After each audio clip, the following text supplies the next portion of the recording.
An unusual diorama using two steam engines. The two steam engines both have their own generators to provide power for a very well made street scene, with a control box to select the lighting combinations. It strangely reminds me of something that I've seen, but I can't think where.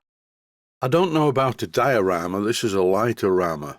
The street lamp scene is only part of the model. In my opinion, the other part of this diorama is good, but unnecessarily complicated. And here is the other part, a Cotswold Heritage Perseus engine, which drives a small model dynamo, and here it is doing just that. Nothing is illuminating because at the moment none of the lights are switched on. The hollow rattling sound is not coming from the engine, it's coming from the dynamo. I don't think it's been oiled much in its lifetime and it's a bit worn.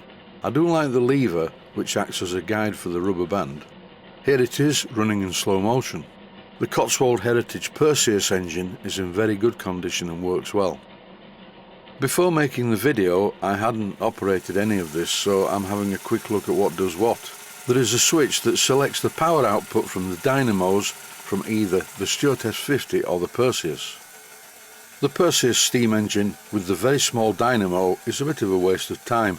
The small dynamo only outputs 1.5 volts at a very low amperage. The Stuart S50 engine is connected to a special dynamo which I think originally came off a bicycle. Even though the Perseus engine is still running, I've moved the selector switch to the Stuart S50. There are quite a few combinations of these switches to make the lights do different things. It's quite interesting. The lights flicker slightly, and this is due to the fact that the generator on the S50 is driven by a very small and thin elastic band. I sat and thought what to do with this because it's a bit unusual, although I do like the lighting diorama. This would be really nice on a shelf at Christmas time, with a 6-volt power supply plugged into the mains. As I mentioned earlier, the Perseus engine with its very small dynamo is a bit superfluous. In fact, I may as well turn it off.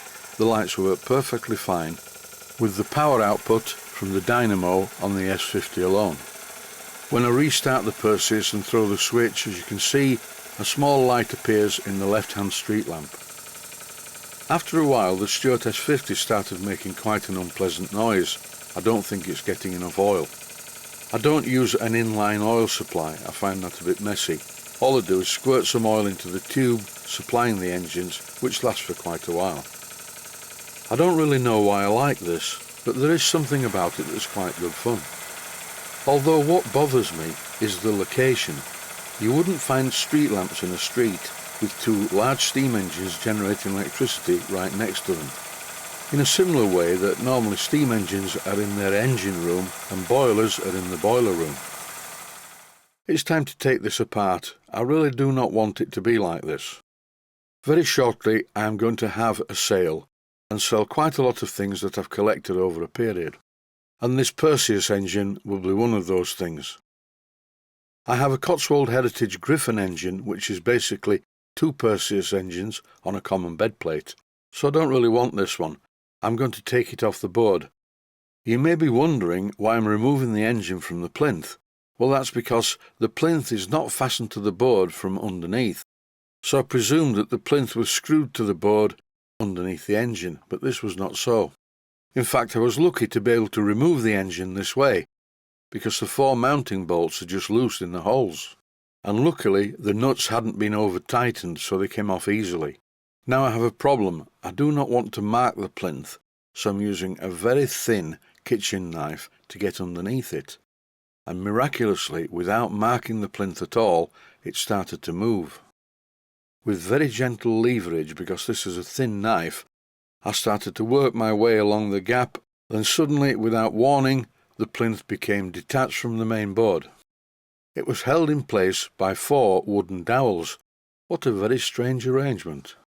This collection of engines that I bought were assembled by a retired physics teacher, who also built the streetlight diorama from scratch, and a really nice model tugboat that I haven't shown yet. Very carefully I rebolted the engine down onto its plinth. Then I put it somewhere safe, underneath the Allchin traction engine out of the way. Early next week the owner's coming to pick this up, so we'll have a bit more room. I assumed that the Stuart S50, complete with its plinth, was mounted to the main board in the same way, and indeed it was. I used a screwdriver as a lever to remove it from the main board, but I used the screwdriver as a lever in the centre of the plinth, so I didn't mark it. Sometimes you really have to think about certain jobs, and this one was more difficult than I thought it was going to be. What a very strange way of mounting engines. Now the system is much better. I have a dynamo mounted on the end of a Stuart S50, and this is very well mounted, so I can remove it without leaving any trace that it was ever there in the first place. Before I do though, I'm going to have a play with it. It's dark outside now, so I also turned off the workshop lights. I think this is quite good, and I enjoyed playing with it for a few minutes. And while I was playing with it, I had an idea. Why not use this diorama with the large steam plant I'm about to rebuild?